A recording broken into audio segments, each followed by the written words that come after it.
Hello everyone, welcome to my channel Management की पाठशाला. So today we are going to discuss financial appraisal. Contains sources of finance.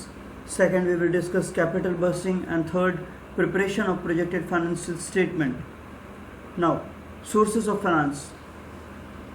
So here we are going to discuss sources of finance. यहाँ पर हम लोग देखेंगे sources of finance क्या होता है. Companies always seek sources of funding to grow the business. Company हमेशा खोजती है नए नए तरीके कि हम कहाँ से हमें फंड मिले ताकि हम अपने बिजनेस को ग्रो कर सकें. Funding also called financing. Funding को हम फाइनेंसिंग भी बोल सकते हैं. Represents an act of contributing resources to financial programme.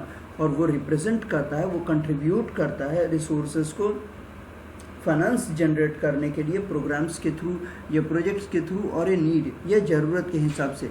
Funding can be initiated for either short term और लॉन्ग टर्म पर्पस. फंड जो इनिशिएट किया जाता है, फंड को जो लिया जाता है किसी से, वो दो तरह के टर्म्स से लिया जाता है. चाहे तो कम समय के लिए लिया जाए या फिर ज़्यादा समय के लिए. The different sources of funds includes retained earning, डेप्ट capital and third is equity capital. जैसे कि आप डायग्राम में देख रहे हो, सोर्सेज ऑफ फाइनेंस को हम लोग तीन पार्ट में बाइफर्केट किए हैं यानी डिवाइड किए हैं. रिटेन्ड अर्निंग, डेप्ट कैपिटल और equity capital. Now retained earning. Businesses aim to maximize profit by selling a product or rendering service. Business की हमेशा एम रहता है यानी उसका लक्ष्य रखता है कि हम हमेशा अपने प्रॉफिट को मैक्सिमाइज़ करें, ज़्यादा से ज़्यादा प्रोडक्ट्स को हम सेल करें या अच्छी से अच्छी सर्विस हम प्रोवाइड करें और उससे हम ज़्यादा से ज़्यादा अर्न करें for a price higher than what it cost them to produce the goods.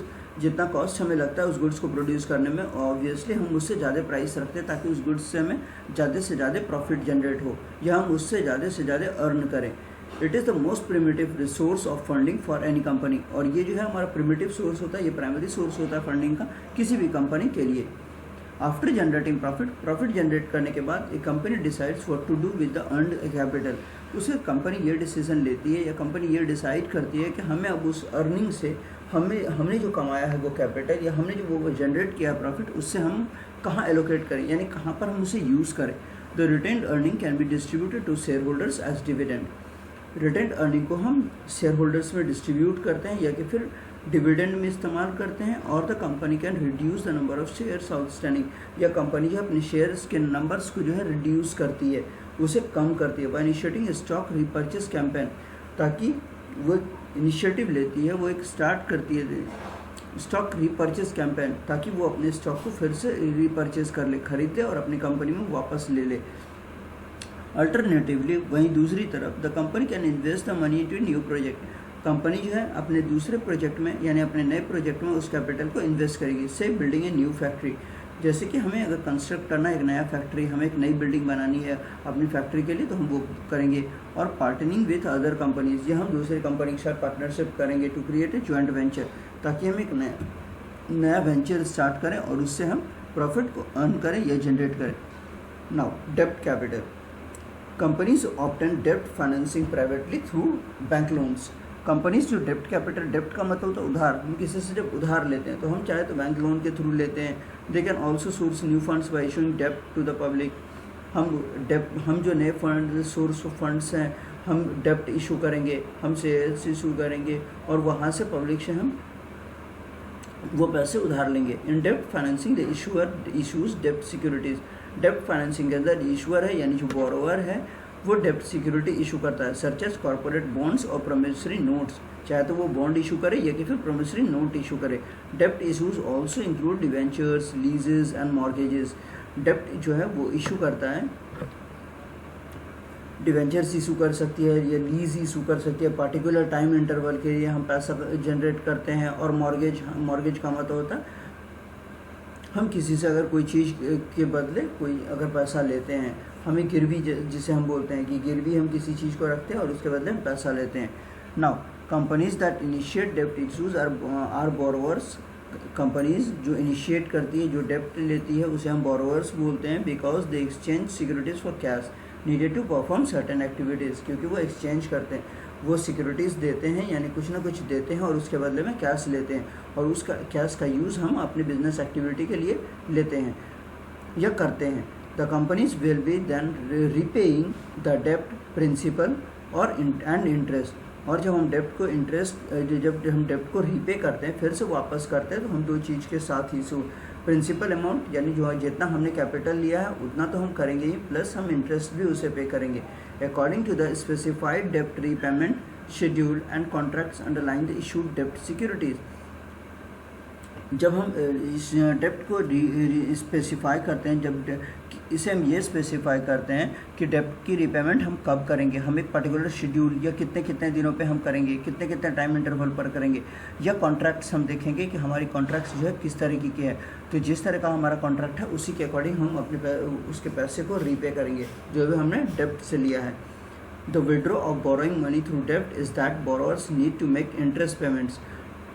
Borrowing money की जो ड्रॉबैक है वो क्या है, डेप्ट हम जो बोरोअर्स से जो पैसा लेते हैं या बोरोअर्स जो पैसा लेता है उस पर इंटरेस्ट भी पे करना होता है, as well as principal repayment on time. Failure to do so may lead to borrower to default at bankruptcy.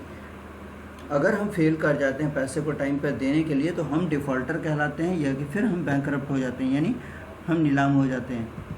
Now equity capital, companies can raise funds from the public in exchange for a proportionate ownership। Companies जो fund raise करती है public से और उसके बदले में वो उसे उस कंपनी का ऑनरशिप देती है, यानी जैसे स्टॉक उसका परचेज होता है तो वो शेयर होल्डर बन जाता है उस कंपनी का। इसी तरीके से वहाँ पर उस कंपनी की वो ऑनरशिप हो जाता है सर्टेन परसेंटेज के लिए in the form of shares issued to investors. जैसे हम इन्वेस्टर्स को शेयर इशू करते हैं तो जितने का वो शेयर रहता है या जितना परसेंट शेयर रहता है तो वो कंपनी का उतना परसेंट का जो वो शेयर होल्डर हो जाता है। Who become share holders after purchasing the shares, यानी वो शेयर जितने का परचेस करता है या जितना परसेंटेज का शेयर वो परचेस करता है तो वो उतना परसेंटेज का शेयर होल्डर बन जाता है कंपनी के अंदर, यानी उसका भी उतना ही अधिकार होता है। Alternatively private equity financing can be an option. Privately owned, हम जब प्राइवेटली किसी से फाइनेंस करते हैं तो वहाँ पर एक ऑप्शन होता है, प्रोवाइडेड देयर आर इंटिटीज़ और इंडिविजुअल्स इन द कंपनीज और डायरेक्टर्स। तो वहाँ पर चाहे तो हमें उसकी इंटिटी बनानी पड़ती है, उसका अस्तित्व बनाना पड़ता है, ये individuals in the companies as the directors, या हमें उसमें एक अच्छी पोजीशन उसे बोर्ड ऑफ डायरेक्टर्स में शामिल करना होता है। Network ready to invest in a project, और हम जो हमारा नेटवर्क रेडी है या जो हमने नेटवर्क बनाया है, ये जो हम जहाँ पर इन्वेस्ट करने वाले हैं जिस प्रोजेक्ट में, और wherever the money is needed for, या पैसे की जहाँ पर ज़रूरत है। कंपेयर टू डेप्ट कैपिटल फंडिंग, जब हम डेप्ट कैपिटल फंडिंग को कंपेयर करते हैं, equity funding does not require making interest. Equity funding जो है यानी जो ऑनर्स कैपिटल है उसमें किसी भी तरह की इंटरेस्ट पेमेंट नहीं लगता है, ये उसकी कोई भी रिक्वायरमेंट नहीं है, उसकी कोई भी ज़रूरत नहीं है, क्योंकि ऑनर अपना खुद का कैपिटल जो है अपने बिजनेस में यूज़ करता है या इन्वेस्ट करता है। However, one disadvantage of equity capital funding is share profits among all shareholders in the long run। इसका जो इक्विटी कैपिटल का डिसएडवांटेज है वो ये है कि प्रॉफिट्स जो भी होगा वो हम लंबे समय में यानी आगे चलकर सारे शेयर होल्डर्स में डिस्ट्रीब्यूट करेंगे। More importantly, share holders dilute a companies ownership control as long as it sells more shares. और शेयर होल्डर्स जो है कंपनी को डाइल्यूट कर देती, कंपनी की ऑनरशिप को डाइल्यूट करती है, वो ये चाहती है कि हम ज़्यादा से ज़्यादा शेयर्स को बेचें। Now other funding sources also include private equity. Funding के जो सोर्स है वो प्राइवेट इक्विटी में होते हैं, वेंचर कैपिटल में होते हैं, डोनेशंस में होते हैं, ग्रांट्स और एंड सब्सिडीज़। यहाँ इन सारे मीडियम्स के थ्रू हम लोग पैसा ले सकते हैं। And subsidies that do not have a direct requirement for return on investment, और यहाँ पर कोई भी डायरेक्ट रिक्वायरमेंट नहीं है रिटर्न ऑन इन्वेस्टमेंट पे, यानी हमें जो रिटर्न होगा उसके लिए कोई भी तरह की रिक्वायरमेंट्स नहीं चाहिए, एक्सेप्ट फॉर प्राइवेट इक्विटी, वो प्राइवेट इक्विटी के लिए हो, एंड वेंचर कैपिटल या फिर वेंचर कैपिटल के लिए हो। They are also called crowd funding और सॉफ्ट फंडिंग। इसे हम क्राउड फंडिंग भी बोलते हैं, जो हम क्राउड से लेते हैं यानी पब्लिक से लेते हैं, या सॉफ्ट फंडिंग भी इसे हम बोल सकते हैं। Crowd funding represents a process of raising of funds to fulfill a certain project. Crowd funding जो है एक प्रोसेस को रिप्रेजेंट करता है जिसके थ्रू कि हम फंड को रेज कर सकते हैं, यानी फंड को हम ला सकते हैं अपनी ऑर्गेनाइजेशन, फंड को हम जनरेट कर सकते हैं टू फुलफिल सर्टेन प्रोजेक्ट, ताकि हम अपने प्रोजेक्ट को फुलफिल कर पाएँ, या हम को जो हमारा वेंचर है उसे हम अंडरटेक कर सकें, या हमें एक छोटे अमाउंट की अगर मदद की ज़रूरत है तो हम वो छोटे अमाउंट का मनी जो है वो लार्ज नंबर ऑफ इंडिविजुअल से थोड़े थोड़े अमाउंट में हम वो ले सकते हैं। The crowd funding process usually takes place online, और ये जो क्राउड फंडिंग का प्रोसेस है जहाँ आमतौर पर ये ऑनलाइन प्रोसेस है। On the basis of period. यहाँ पर आप देख सकते हो हमने यहाँ पर एक डायग्राम आपको दिखाया है और इस डायग्राम के अंदर हमने अपने 3 टाइप में डिवाइड किया है on the basis of period. Long term equity, medium term equity, short term equity. Long term में है equity shares, retained earning, preference share, debentures, loan from financial institutions. वहीं पर अगर हम बात करें मीडियम टर्म की तो loan from banks, public deposit, loan from financial institutions. Short term की जो हम बात करेंगे trade credit, factoring, banks, commercial paper, इसके थ्रू हम ले सकते हैं शॉर्ट टर्म के लिए on the basis of ownership. अब ऑनरशिप के अकॉर्डिंग हमने 2 पार्ट में डिवाइड किया गया है, ऑनर्स फंड और बोरोड फंड। ऑनर्स फंड में है इक्विटी शेयर और रिटेन्ड अर्निंग। वहीं पर जब भी मैं बात करूंगा बोरोड फंड की तो वहाँ पर हम देखते हैं यहाँ पर debentures, loan from banks, loan from financial institutions, public deposit और लीज फाइनेंसिंग। वहीं थर्ड में on the basis of source of generation, हम जो फंड को जनरेट करते हैं वो 2 तरीके से हम लोग जनरेट करते हैं, internal sources and external sources. Internal sources में हम देखते हैं इक्विटी शेयर कैपिटल और रिटेन्ड अर्निंग। वहीं पर जब भी मैं बात करता हूँ एक्सटर्नल सोर्सेज की, यहाँ पर मैं कुछ इंपॉर्टेंट चीज़ों को डिस्कस करता हूँ जैसे कि financial institution, loan from banks, preference share, public deposits, debenture, lease financing, commercial paper, trade credit और फैक्टरिंग। Now capital budgeting. अब हम यहाँ पर कैपिटल बस्टिंग के बारे में डिस्कस करेंगे। Capital busting is a process of evaluating investment and huge expenses in order to obtain the best return on investment. Capital busting का मतलब होता है, ये कैपिटल बस्टिंग एक प्रोसेस है जहाँ पर इन्वेस्टमेंट को हम लोग इवेल्युएट करते हैं, उसे हम लोग मेजर करते हैं and huge expenses in order, और हम उसमें ज़्यादा इन्वेस्ट करते हैं ताकि हमें मैक्सिमम रिटर्न मिले, ताकि हमारा जो ROI है यानी रिटर्न ऑन इन्वेस्टमेंट वो बेस्ट हो, वो काफ़ी ज़्यादा हो। An organization is often faced with the challenges of selecting between 2 projects. और यहाँ पर हमारे लिए ये चैलेंज होता है सेलेक्ट करना 2 प्रोजेक्ट में या 2 इन्वेस्टमेंट में कौन सा हमारा बेटर है, किस प्रोजेक्ट से हमें ज़्यादा रिटर्न मिलने वाला है या कौन सा हमारा प्रॉफिटेबल प्रोजेक्ट है। तो यहाँ पर हम लोग इस चीज़ों को कैपिटल बस्टिंग के अंदर देखते हैं। तो हम लोग देखते हैं कि एग्जाम्पल के थ्रू यहाँ per your mobile phone has stop working, हमारी मोबाइल फ़ोन काम करना बंद कर दिया है। नाउ यू हैव 2 चॉइसेस, हमारे पास 2 चॉइसेस हैं, आइदर बाय न्यू वन और get the same mobile repaired. तो आपके पास 2 फ़ोन है, आपके पास 2 ऑप्शन है, चाहे तो आप एक नया फ़ोन खरीद लो या फिर उसी सेम फ़ोन को आप रिपेयर करवा लो। Here you may conclude that the cost of repairing the mobile increases the life of the phone. अगर मैं फ़ोन को रिपेयर करता हूँ तो फ़ोन की लाइफ बढ़ जाती है। However, there could be a possibility that the cost to buy a new cell phone would be lesser than its repair cost. और ये भी पॉसिबिलिटी हो सकती है, ये भी संभावना हो सकता है कि हम जो एक नया सेल फोन खरीदें उसका दाम कम हो रिपेयरिंग कॉस्ट के इससे कंपेयर कर हम करेंगे। हो सकता है मेरा रिपेयरिंग कॉस्ट ज़्यादा हो जाए उस फ़ोन का, तो बेहतर होगा हमारे लिए कि हम एक नया फ़ोन खरीद लें। So you decide to replace your cell phone. तो हम डिसाइड ये करते हैं कि हम रिप्लेस कर ले फ़ोन को, यानी नया फ़ोन परचेज कर लें। And you proceed to look at different phones that fit your budget. और फिर हम अपने फ़ोन को डिफरेंट फ़ोन्स को देखते हैं अकॉर्डिंग टू आवर बजट, जो हमारे बजट के अकॉर्डिंग है। Now objectives of capital budgeting. अब हम यहाँ पर कैपिटल बस्टिंग के ऑब्जेक्टिव्स को देखेंगे। Capital expenditure are huge and have a long effect. Therefore while performing a capital busting analysis, an organization must keep the following objectives in mind. Capital expenditure जो वो huge होता है और लंबे समय के लिए होता है, जिसे परफॉर्म करने के लिए, कैपिटल बस्टिंग को परफॉर्म करने के लिए जो ऑर्गेनाइजेशन में हम लोग करते हैं, तो यहाँ पर इन सारी चीज़ों को, कई सारी चीज़ों को हम लोग दिमाग में रखते हैं। सेलेक्टिंग प्रॉफिटेबल प्रोजेक्ट्स, हम लोग प्रॉफिटेबल प्रोजेक्ट सेलेक्ट करते हैं, यानी वो प्रोजेक्ट हम सेलेक्ट करते हैं जिससे हमें आगे चलकर प्रॉफिट हो या कि हमारी जो शेयर होल्डर्स की वेल्थ है वो इंक्रीज़ करे। Now second, capital expenditure control. Capital expenditure control का मतलब होता है हम जो कैपिटल एक्सपेंड कर रहे हैं, हम जो खर्च कर रहे हैं उसे कंट्रोल करना, यानी ऐसा नहीं हो कि हम ज़्यादा खर्च कर लें, यानी हम जो भी वहाँ करेंगे, इन्वेस्टमेंट करेंगे तो उसे हम कंट्रोल में करेंगे। Third, finding the right sources of funds for funds. हम अब यहाँ पर हम जो सर्च करेंगे, हम जो फाइंड करेंगे राइट सोर्स ऑफ फंड्स, हमारे लिए सही सोर्स क्या है, हम कहाँ से फंड को जनरेट करें कि हमारे लिए वो फ़ायदेमंद हो। Determining the quantity of funds and the sources for procuring them is another important objective. हम क्वांटम फंड्स को देखेंगे और सोर्स हम कहाँ से प्रोक्योर करें, यानी कहाँ से हम फंड को जनरेट करें, ये दूसरा हमारा इंपॉर्टेंट ऑब्जेक्टिव होता है कैपिटल बस्टिंग के लिए। Funding the balance between the cost of borrowing, और यहाँ पर हम बैलेंस देखते हैं कि हमारी जो कॉस्ट ऑफ बोरोइंग है और ROI है यानी रिटर्न ऑन इन्वेस्टमेंट है वो हमारा कितना इंपॉर्टेंट है और हमारे कैपिटल बस्टिंग के गोल्स को अचीव करने में वो कितना हमें हेल्प करता है।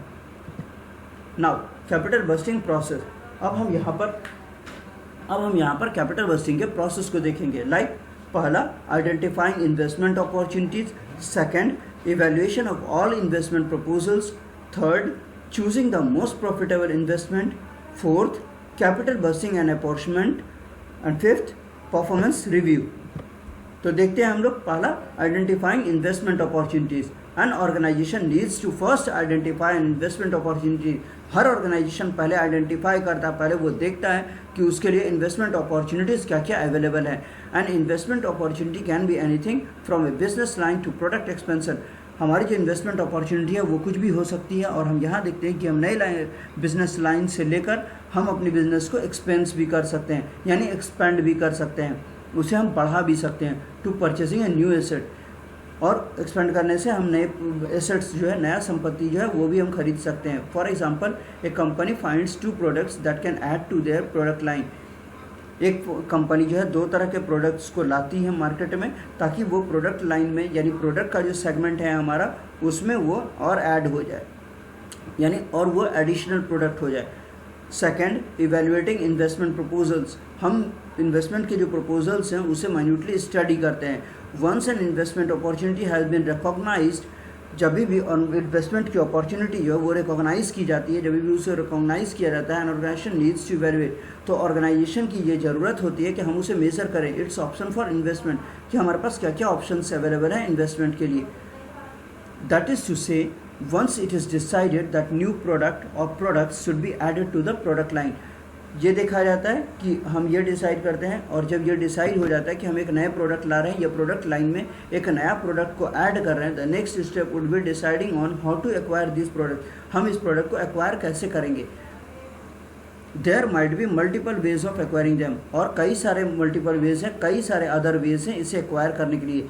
सम of this products could be manufactured in house, और कुछ प्रोडक्ट जो है हम अपने घर में, यानी हम अपने ऑर्गेनाइजेशन के अंदर खुद बनाएंगे। Manufactured by outsourcing manufacturing the process, यानी हम कोई दूसरे कंपनी से जो है वो प्रोडक्ट को मैन्युफैक्चर कर पाएंगे, या कि फिर third purchase from the market, या कि फिर हम उस प्रोडक्ट को मार्केट से परचेज करेंगे। Now next choosing a profitable investment, हम जो है प्रॉफिटेबल इन्वेस्टमेंट हमारा जो है उसे हम चूज़ करेंगे। Once the investment opportunities are identify, एक बार जब हमारी अपॉर्चुनिटी, इन्वेस्टमेंट की जो अपॉर्चुनिटी है उसका जो अवसर है इन्वेस्टमेंट का, उसे जब हम आइडेंटिफाई कर लेते हैं, and all proposals are evaluated, और जब हम सारे प्रपोजल्स को मेजर कर लेते हैं, इवेल्युएट कर लेते हैं, स्टडी कर लेते हैं, कैलकुलेट कर लेते हैं, it needs to decide the most profitable investment, तो वहाँ पर हम ये डिसाइड करते हैं कि हमारे लिए सबसे प्रॉफिटेबल इन्वेस्टमेंट क्या है, तो उसे हम चूज़ करते हैं या उसे हम सेलेक्ट करते हैं। While selecting a particular project, जब हम एक पार्टिकुलर प्रोजेक्ट को सेलेक्ट करते हैं और ऑर्गेनाइजेशन में have to use the technique for capital rationing, तो यहाँ पर हम एक कैपिटल रैशनिंग एक टेक्निक होती है उसे हम देखते हैं। टू रैंक द प्रोजेक्ट, और उसमें हम प्रोजेक्ट की रैंकिंग देखते हैं कि हम किस अकॉर्डिंग रैंक कर सके प्रोजेक्ट को, यानी कि कौन सा प्रोजेक्ट हमारा कितना ज़्यादा इंपॉर्टेंट है। As per returns and select the best option available, और हम यहाँ पर देखते हैं कौन सा रिटर्न हमारा सही है और हमारे लिए कौन सा बेस्ट ऑप्शन हमारे लिए अवेलेबल है, वो कौन सा बेस्ट ऑप्शन को हम सेलेक्ट कर सकते हैं। In our example the company has to decide what is more profitable from them. Example में हम ये देखते हैं कंपनी के लिए, कंपनी ये डिसाइड करती है कौन सा प्रॉफिटेबल जो डिसीजन है वो उनके लिए इम्पॉर्टेंट है। मैन्युफैक्चरिंग और परचेजिंग वन और बोथ द प्रोडक्ट, चाहे तो हम एक प्रोडक्ट की मैन्युफैक्चरिंग करें या परचेज करें, या कि फिर हम दोनों प्रोडक्ट की मैन्युफैक्चरिंग करें, और या कि फिर हम दोनों प्रोडक्ट को परचेज करें। और scrapping the idea of acquiring both, या कि फिर हम इसे कचरे के डब्बे में डाल दें, हम जो एक्वायर करने वाले हैं दोनों को, इसे हम स्क्रैप गुड्स में रख दें। Fourth capital budgeting and apportionment, after the project is selected, जब एक प्रोजेक्ट को हम सेलेक्ट करते हैं, organization needs to fund this project, तो ऑर्गेनाइजेशन की ये ज़रूरत होती है कि हम उस प्रोजेक्ट को फंडिंग स्टार्ट करें, यानी आप फंड दें। To fund the project it needs to identify the source of funds, तो फंड देने से पहले हम ये देखते हैं, हम ये आइडेंटिफाई करते हैं कि हमारे पास सोर्सेज ऑफ फंड्स क्या क्या है, हमारे पास फंड के क्या क्या सोर्स हैं, क्या क्या स्रोत हैं, एंड अलोकेट इट अकॉर्डिंगली, और उसके अकॉर्डिंग प्रोजेक्ट की रिक्वायरमेंट के अकॉर्डिंग या हमें जैसा लगता है स्टेप वाइज हम उस प्रोजेक्ट में फंड को एलोकेट करते जाएंगे। The source of these funds could be reserves, और सोर्स जो हमारे यहाँ पर फंड के वो रिजर्व्स हो सकते हैं, यानी हमारे पास पहले से जो फंड्स अवेलेबल है उसका यूज़ हम कर सकते हैं। इन्वेस्टमेंट्स, हमने जो इन्वेस्टमेंट किया है उसका यूज़ कर सकते हैं। लोन्स, हम किसी से लोन ले सकते हैं, और एनी अदर अवेलेबल चैनल या और अदर जो चैनल्स अवेलेबल हैं उसके थ्रू हम फंड्स की जो है सोर्सिंग कर सकते हैं। फिफ्थ, परफॉर्मेंस रिव्यू, यहाँ पर हम परफॉर्मेंस की रिव्यू करेंगे। The last step in the process of capital busting is reviewing the investment, यहाँ पर हम लोग रिव्यू करते हैं प्रोजेक्ट को कि हमने जो बजटिंग किया है वो या हमने जो इन्वेस्टमेंट किया है उसका क्या स्टेटस है। Initially the organization has selected a particular project, initially यानी स्टार्टिंग में जो हमारी ऑर्गेनाइजेशन ने जो एक पार्टिकुलर इन्वेस्टमेंट का डिसीजन सेलेक्ट किया है तो हमने प्रेडिक्ट किया था, यानी हमने अनुमान लगाया था कि हमें कितना रिटर्न उससे मिलने वाला है। So now they will compare the investment expected performance to the actual performance. अब हम जो हमारा एक्सपेक्टेशन था, जो हमने तय करके रखा था कि एक पर्टिकुलरली अमाउंट हमें वापस मिलेगा या हमारा किस तरह का परफॉर्मेंस था, तो हम एक्चुअल परफॉर्मेंस और एक्सपेक्टेड जो हमने एक्सपेक्टेशन तय करके रखा था, अनुमान लगाया था, और हमारी एक्चुअली में यानी एक्चुअल में वो किस तरीके से परफॉर्म, और दोनों के बीच क्या डिफरेंस है, या दोनों में से कौन बेहतर हमारा आया, क्या हमारी एक्सपेक्टेशन सही हुई, यानी हमने जो प्रेडिक्शन लगाया था कि हमें ज़्यादा प्रॉफिट होगा, क्या वो उसके अकॉर्डिंग हमारा प्रॉफिट आया, या कि फिर उसमें कुछ हमारे डिफरेंसेस आए। In our example when the screening for the most profitable investment happened, जब हम इसकी स्क्रीनिंग करते हैं most profitable investment happened, an expected return would have been worked out, और हमने जो एक्सपेक्टेशन रखा था उसी के अकॉर्डिंग काम हुआ और हमें अच्छा से अच्छा रिटर्न मिला। Once the investment is made, जब एक बार इन्वेस्टमेंट हम कर लेते हैं, the products are released in the market, और मार्केट में प्रोडक्ट की रिलीज हो गई, मार्केट में हमने प्रोडक्ट को सेलिंग के लिए सेंड कर दिया। The profits earn from it sales should be compare to the set expected return, तो वहाँ पर जो हमें सेल्स से जो अर्निंग हुई है, सेल्स से जो हमें फ़ायदा हुआ है, उसकी कंपैरिजन हम करते हैं कि एक्सपेक्टेड रिटर्न हमारा जो था, एक्सपेक्टेशन जो हमारी थी वो कितना हद तक हमारी कामयाब हो पाई। This will help in the performance review, और यहाँ से हमें परफॉर्मेंस रिव्यू से इसका पता चलता है। Now preparation of projected financial statement, अब यहाँ पर हम प्रोजेक्टेड फाइनेंशियल स्टेटमेंट को जो हम प्रिपेयर करते हैं, तो प्रोजेक्टेड फाइनेंशियल स्टेटमेंट को हम किस तरीके से प्रिपेयर करते हैं देखते हैं। Projected financial statement provide assumptions from A given companies financial situation in the future, भविष्य में जो हमने फाइनेंशियल की जो एजम्पशन की है, हमने जो फाइनेंशियल स्टेटमेंट बनाए यानी हमने जो बैलेंस शीट प्रिपेयर किया है,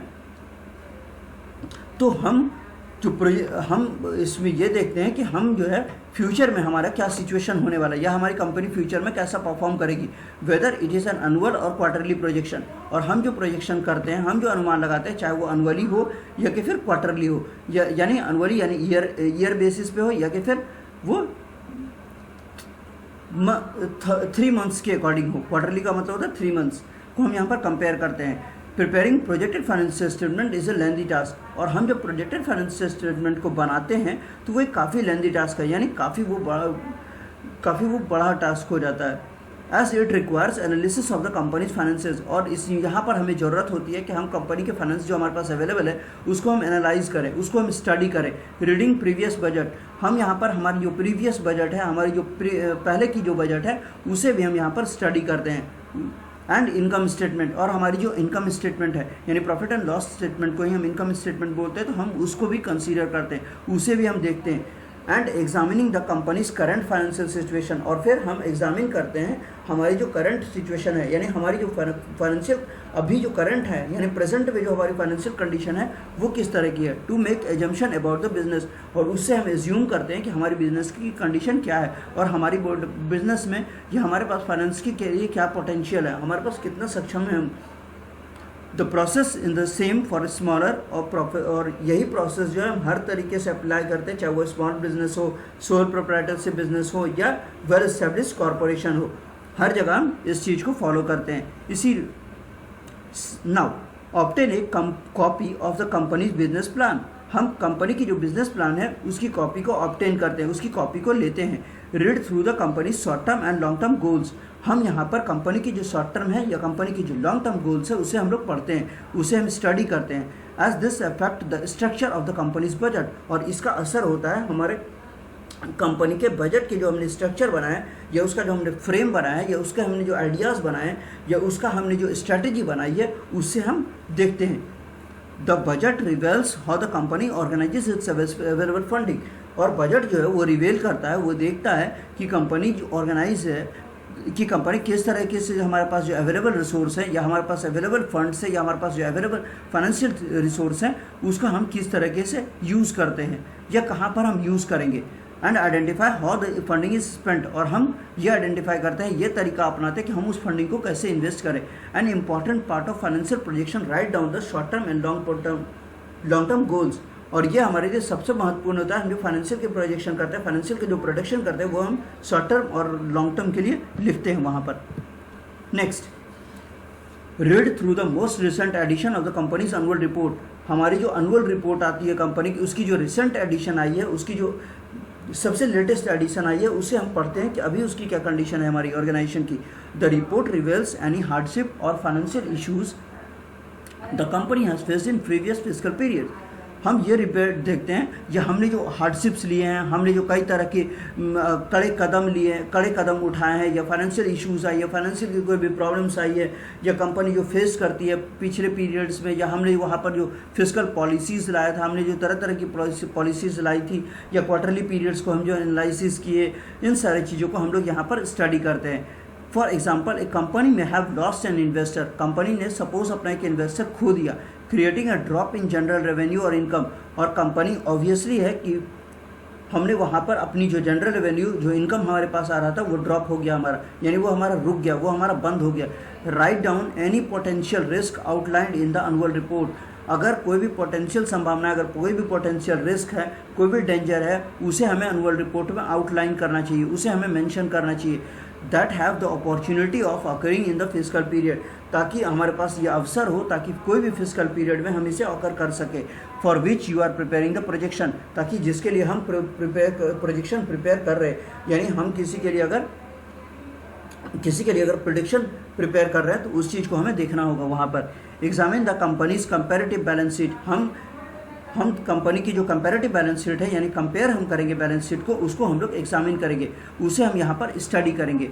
this shows the given assets, यहाँ पर हम जो हमारे पास एसेट्स हैं उसको, लायबिलिटीज़ जो हमारे पास है यानी हमारे पास जो भार है यानी हमारे पास जो बर्डन है उसे हम स्टडी करते हैं। And equities at the end of A fiscal period, या हमारे पास जो इक्विटी है यानी ऑनर्स कैपिटल जो है at the end of the fiscal period, यानी एक फिस्कल पीरियड के अंत होने के बाद हम लोग इस चीज़ को देखते हैं कि उसके अंदर क्या क्या कंपेरिजन आई है, क्या क्या बदलाव आया है, क्या क्या डिफरेंसेस आए हैं। A comparative balance sheet shows how the company has evolve over the years, एक हम कंपेयर अपनी बैलेंस शीट से कंपेयर करते हैं, हम अपनी बैलेंस शीट से इसलिए कंपेयर करते हैं ताकि हमें पता चले कि हम कितना इवॉल्व हुए हैं, यानी हम कितने उभर के आए या आगे चलकर हम कितना उभरेंगे, या अभी तक हमारी कंपनी कितना अच्छा परफॉर्म कर चुकी है मार्केट में।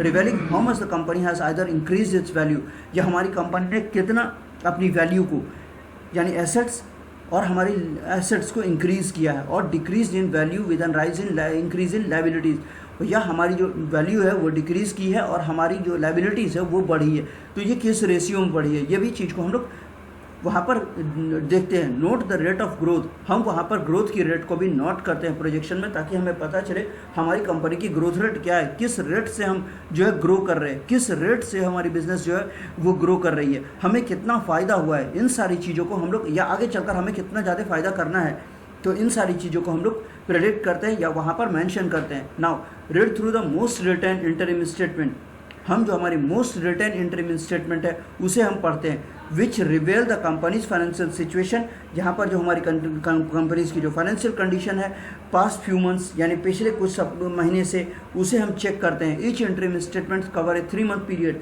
और एक इंटरिम स्टेटमेंट जो है वो हमें 3 साल का पीरियड का जो है हमें डेटा देता है, और उस डेटा से हम ये जान सकते हैं हमारे पिछले 3 महीने के अंदर हमारी कंपनी ने कितना परफॉर्म किया है, या हमारी कंपनी ने कितना गेन किया है, या हमारी कंपनी ने कितना लूज़ किया है। So gather the statements filed since the last annual report to get the current financial standing of the company. और हम वो सारे चीज़ों को कंपाइल करते हैं और एट द लास्ट जब हमारी फाइनेंशियल रिपोर्ट आती है तो हम वहाँ पर देखते हैं कि हमारी कंपनी फाइनेंशियली अभी प्रेजेंट में हमारी कंपनी कहाँ पर खड़ी है.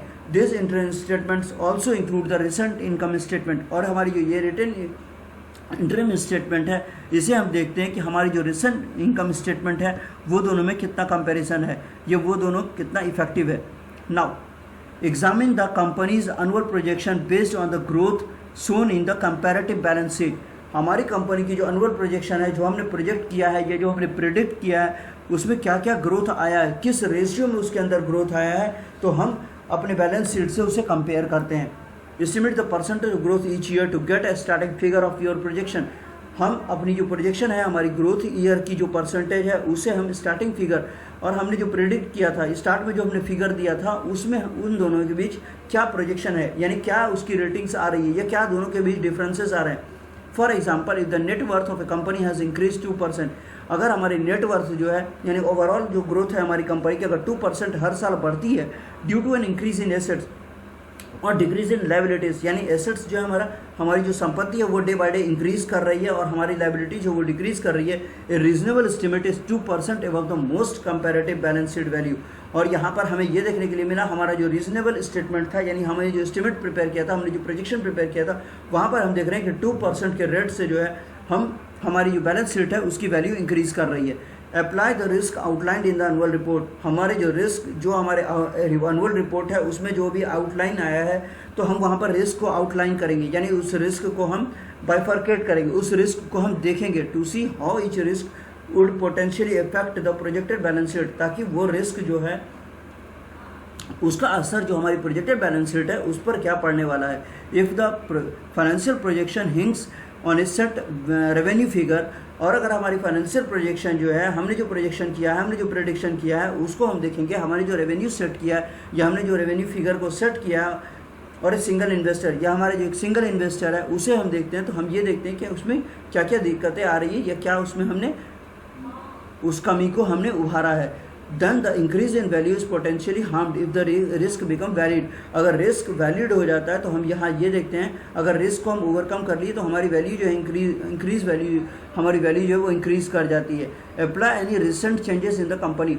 और हम कोई रिसेंट चेंजेस जो है वो अप्लाई करते हैं अपनी ऑर्गेनाइजेशन में इंफॉर्मेशन कलेक्ट करने के लिए, ताकि हमें इंटरिम स्टेटमेंट जो है उससे हमें ये पता चले हमारी अभी कंडीशन क्या है, हमारी ऑर्गेनाइजेशन अभी कहाँ पर खड़ी है, हम कितना प्रॉफिट किए हैं या कितना लॉस किए हैं. तो वो हमें हमारी ऑर्गेनाइजेशन की करंट सिचुएशन जो है, यानी हमारी ऑर्गेनाइजेशन की जो करंट फाइनेंशियल कंडीशन है उसके रिगार्डिंग हमें वो बताता है. For example, a recent boost in income due to a new project launch, ताकि हमारा इनकम कब बूस्ट होगा, हमारा इनकम कब बढ़ेगा, जब हम एक नए प्रोडक्ट को लॉन्च करेंगे. मे अल्टर द प्रोजेक्शन, तो हो सकता है ये हमारे प्रोजेक्शन से अपोजिट हो. If more products are plan to release, अगर हम ज़्यादा प्रोडक्ट चाहते हैं मार्केट में, या हमने प्लान किया है ज़्यादा प्रोडक्ट्स को हम मार्केट के अंदर रिलीज़ करेंगे या फिर लॉन्च करेंगे. Now examine your projection based on company's financial facts and annual growth and compare them to the goals set out in the business plan. यानी हमने जो प्रोजेक्शन किया है, हमने जो प्रेडिक्शन किया है, हम वहाँ पर कंपनीज के फाइनेंशियल फैक्ट्स एंड फिगर्स को चेक करेंगे, हम अपनी एनुअल ग्रोथ को देखेंगे, हमने एनुअली कितना ग्रोथ किया है, हम एनुअली कितना ग्रो किए हैं, और फिर हम इस चीज़ को कंपेयर करेंगे कि हमने जो गोल्स सेट किया है अपने बिजनेस को, उसको हम किस तरीके से इफेक्टिव किए हैं. So thank you everyone. तो यहाँ पर हमने देखा कि हमने देखा सोर्सेज ऑफ फाइनेंस क्या है, सोर्सेज ऑफ फंड्स क्या है, फिर फाइनेंशियल स्टेटमेंट हमने देखा, और उसके बाद हमने देखा कैपिटल बस्टिंग को. तो यहाँ पर यहीं तक हम लोग क्लास को रखते हैं. नेक्स्ट सेशन में हम लोग और भी चीज़ों को डिस्कस करेंगे. So thank you everyone. So please like, subscribe and share my videos